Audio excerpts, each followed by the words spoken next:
standing for another full broadcast of today's news. On top of our headlines, ultra-Orthodox Jews in mass protest against Israel army draft. Uruguay was the first country in the world to legalize marijuana. Ukrainian term leaders advise new steps ahead. And British Manila aids Philippines after the super typhoon HAIYAN. Thousands of ultra-Orthodox Jews have protested in Jerusalem against plans to force members of their community to serve military. This protest is rather a mass prayer. Several people were arrested after bottles, stones, and a smoke grenade were thrown at police. Protesters and police were hurt in the clashes.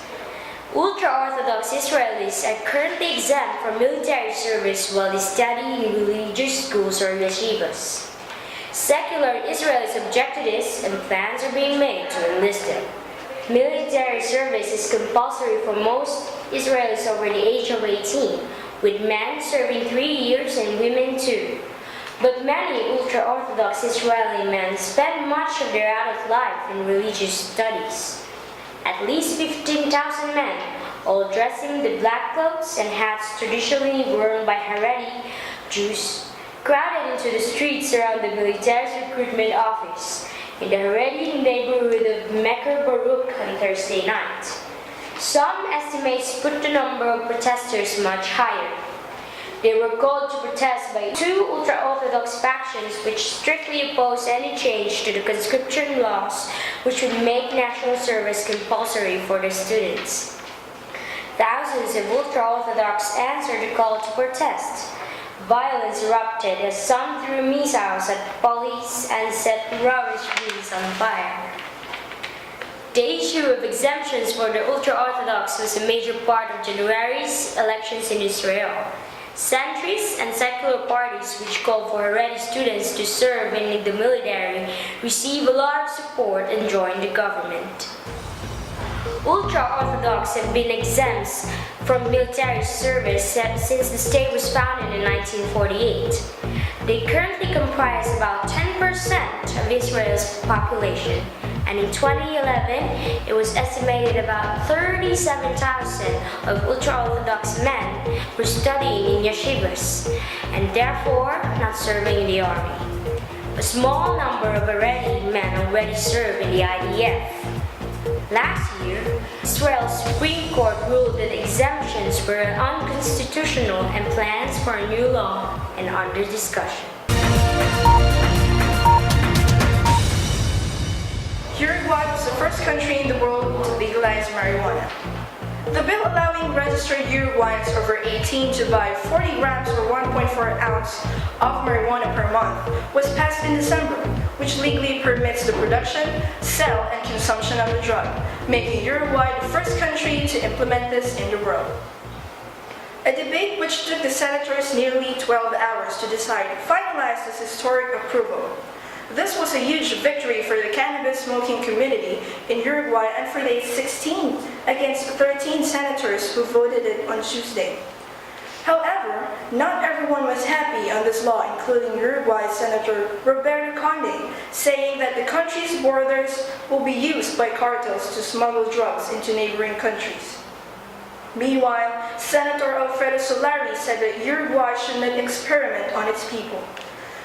A debate continued with Uruguay President Jose Mujica and the opposition members, implicitly including Pope Francis of the Catholic Church, which, without pointing Uruguay, criticized drug legalization in his Brazil visit.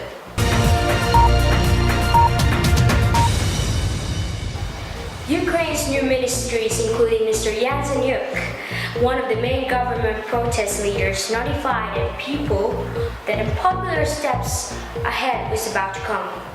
Ukraine's political upheaval has aggravated longer-term problems. During an interview with BBC, Mr. Yatsenyuk mentioned it in the video. And we are to undertake extremely unpopular steps, as the previous government and previous president were so corrupted that the country is in a desperate financial plight. We are on the brink of the disaster, and this is the government of political suiciders. So welcome to hell. This 39-year-old former Speaker of Parliament and Foreign Minister is expected to lead the cabinet until early presidential elections on May 25th. On the other hand, President Alexander Turchinov said the country would descend into anarchy without governing structures and promised to resign once the country is back on its feet. Months of anti-government protests reached a tipping point last week when, according to Health Ministry figures, at least 88 people were killed in clashes between protesters and British coal Manila aids Philippines after the super typhoon Haiyan. It is now 3 months since the devastating super typhoon Haiyan tore across the swathe of the Philippines, claiming over 6,000 lives and leaving more people homeless than after the 2004 Indian Ocean tsunami. With having so many of the survivors having lost their livelihoods, today the challenges remain huge, and aid agencies are talking in terms of recovery and reconstruction taking several years. Among the many initiatives underway to ease their plight is a student-driven range of activities under the wing of the British Coal Manila. Backed by $120,000 worth of funding raised by the British School, with support also from other schools in Vietnam, Indonesia, Thailand, China, and elsewhere. This particular initiative is now expanding its footprint on the ground in Cebu and in other places that were badly affected by the typhoon, known in the Philippines by the name of Yolanda. The British School sent over 1,000 emergency relief packages to the affected areas in the first week after the typhoon. It filled a van full of essential supplies like water purification tablets, blankets, tarpaulins, and canned goods that were distributed in eastern Samar.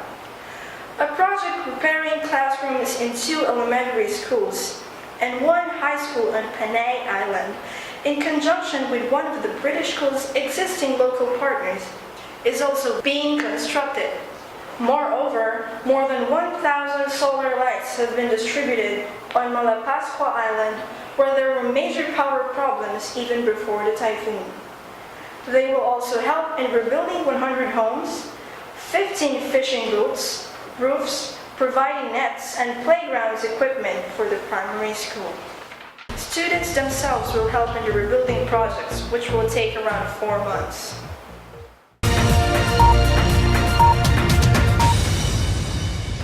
After 250 years, United Kingdom, with its unsurprising weather, suffered its wettest January this 2014. Jill Castro has the story.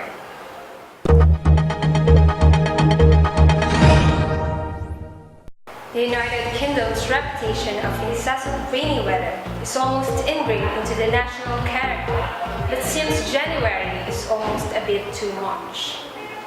United Kingdom Met Office reported on January 28 that a large tract of central and southern England from Devon to Kent and up to the Midlands had the rainiest January since 1910, with one station at Oxford University showing the highest readings since record-keeping began almost 250 years ago.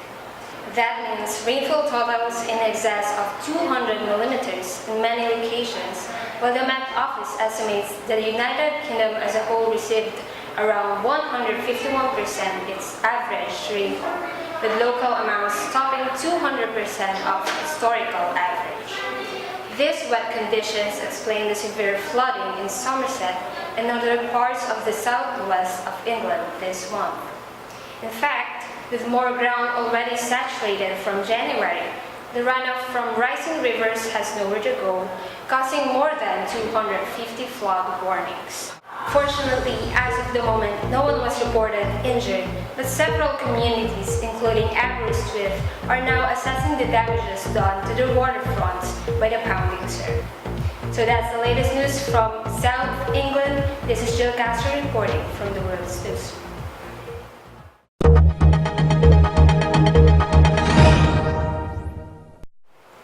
Thank you, Jill.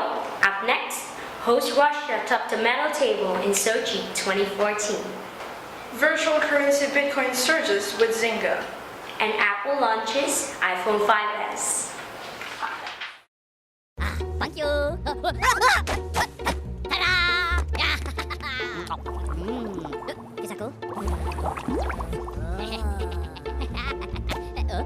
Look at the eye.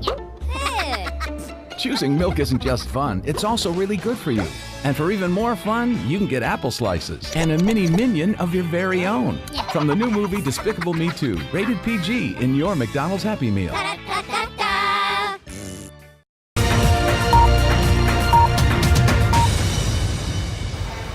And we're back with us, Eunice Kangas, And Eunice Damick here at BBC World News. host Russia to the medal table in Sochi 2014. Sam Mendoza has the story. Host nation Russia finished on the top medal table as the 22nd Winter Olympic came to close in Sochi on Sunday after 7 days of competition. Britain equaled its best Winter Olympics performance with 1 gold, 1 silver and 2 bronze medals. International Olympic Committee President Thomas Bach officially closed the Games during an extravagant 130-minute ceremony accompanied by colorful fireworks. Meanwhile, South Korea, an Asian country second to Japan to host, received the Olympic flag as Pyeongchang hosts the 2018 Games. This is Sam Mendoza reporting Sochi's top medalist for the World Newsroom. Virtual currency Bitcoin surges with Zynga. Jason Kando has the story. The value of the virtual currency known as Bitcoin has been said that to trade over $1,000 to a company known as Zynga to allow players to purchase in-game to that said currency. On a post on Reddit, the company said to be working with BitPay to offer player pay options for players to make in-game purchases using Bitcoin. Zynga is among the first wide-known companies to accept Bitcoin, which has yet to become a viable form of payment with major retailers on the net such as Amazon.com. The high-tech currency industry in India last December had shut down its operations after the country's central bank warned. The Bank of France are also cautioned about the risk of Russia's unregulated virtual money. Since this currency was not backed by any bank or government, Evans has been notified that the currency's value is still dependent on public confidence. This case is kind of reported on the World's Newsroom.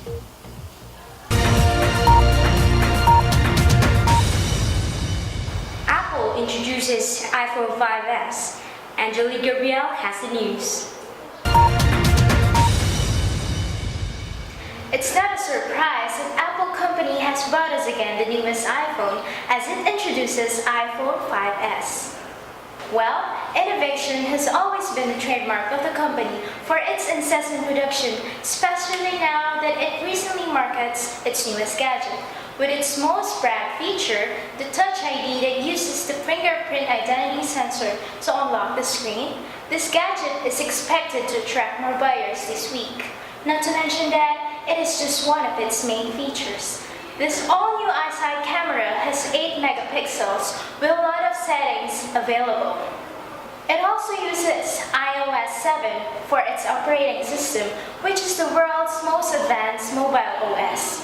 This newest iPhone is 7.6mm thin or 0.30 inches and has a height of 123.8mm or 4.87 inches. There are also built-in apps and installed free apps compatible to Apple technology. Now available in all Apple stores in 3 colors, space gray, gold, and silver, which varies in capacity and price. From 16, 32, and 64 gigabytes, price given range is $199, $299, and $399 The sure thing is, 5S won't be the last. That was all for Apple. Stay tuned for more gadget updates. This is Angela Gabriel bringing you the latest and freshest gadget updates in the world's newsroom.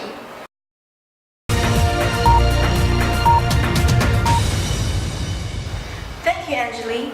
Stay tuned for the entertainment edition and weather forecast. We'll be right back. Radio Shack? Okay. What? The 80s called. They want their store back.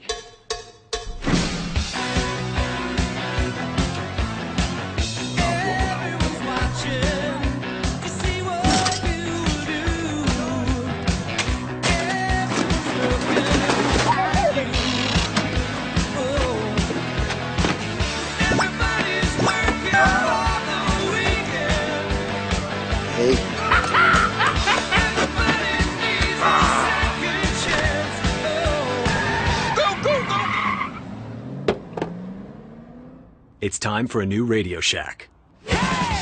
Come see what's possible when we do things together. You're too late. Oh. You want a piece of my heart?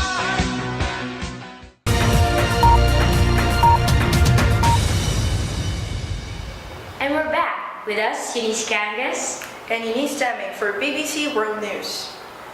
And now to give us the update about the field of entertainment, here are URUGUAY for celebrity and Angela GRAMMY for fashion.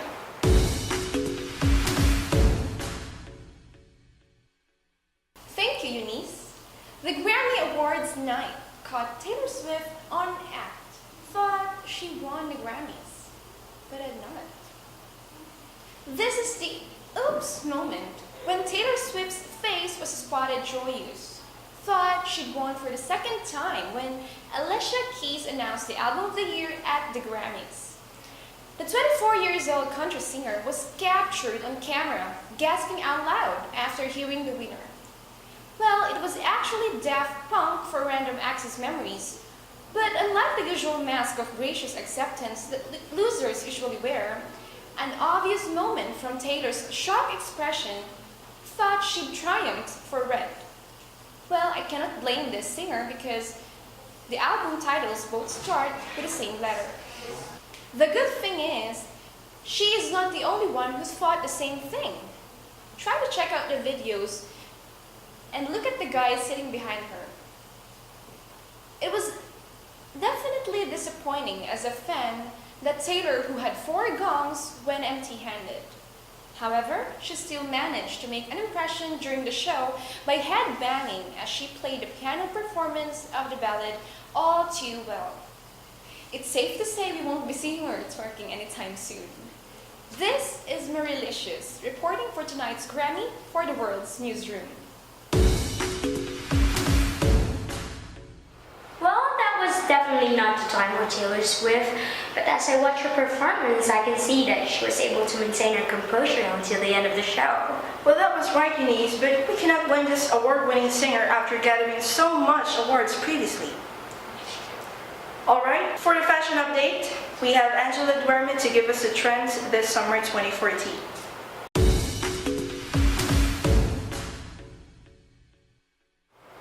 Summer is now a heartbeat away. I guess everyone has to have a peek on updates because surely you will be surprised with the cool and fashionable styles you will find just in your closets. So ladies, are you ready for this year's trends? Come let us check out the lowdown on the snoops and scoops of what exactly is trending this 2014. Mod World. This type of trend is actually upbeat back to the 1960s. It demonstrates both strong and elegant personality. This retro style shows simple designs like geometric, cabana stripes, cropped pants, and A-line dresses. In fact, what I'm wearing right now is a style showing the geometric design. Second style is the Spice Trail. Well, this one is a perfect blend of embroidery which sits beautifully alongside a number of metallic materials. With Spice Trail, ladies will have an opportunity to experience Indian, Moroccan, and North African influences, including handwork and plenty of diverse, vibrant colors and tribal patterns and dye techniques. Of course, styles from the province are not being left behind. This portrays clean looks which is reminiscent of the typical sweetheart look. Next to the red, which will become one of the most stocked shade this year, we also have banana yellow, cool minty blue, cotton voile, and linen white to the nautical themes of floral, stripes, and soft fades. Since it is all about girls, let us call the next stuff, quirky girly. This fashion will surely be in for the femininity styles out there. This style also includes 12 and A-line skirts, shirt dresses, jumpsuits, and ruffled dresses. There you have it, trends that will keep you uproar to the latest. Fashion statement for your OOTD? Not a problem anymore. This is Angela for another round of Trends and Fashion.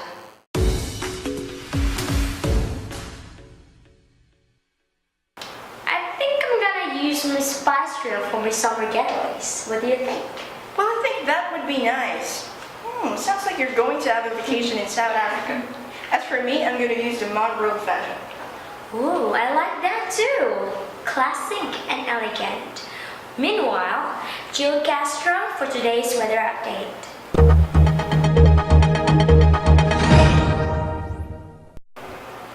The latest weather forecast for United Kingdom today. The weather for regional locations for the current condition in Amsterdam. The temperature drops to 4 degrees Celsius, wherein the weather is going to be fair today. In Berlin, the temperature is in 7 degrees Celsius and the sky is going to be clear. In Istanbul, temperature rises to 10 degrees Celsius compared to the previous days and it is mostly cloudy today. Munich has totally dropped its temperature to 2 degrees Celsius and the sky is partly cloudy, and while in Rome, temperature remains constant at 8 degrees Celsius and is also partly cloudy. The forecast for London, there is plenty of sun at a temperature of 15 degrees high, the wind south at 10 to 20 miles per hour. There is a 10% chance of precipitation all over London and the percent of humidity is at 66. Humidity percentage increases 10% tonight, but the amount of snowfall stays at 0 centimeter. The sun rises at 6:30 a.m. and sets at 5:53 p.m. That's all for today's weather forecast. Stay tuned to uk.weather.com for another weather update. This is Jill Castro. Back to you, Denise.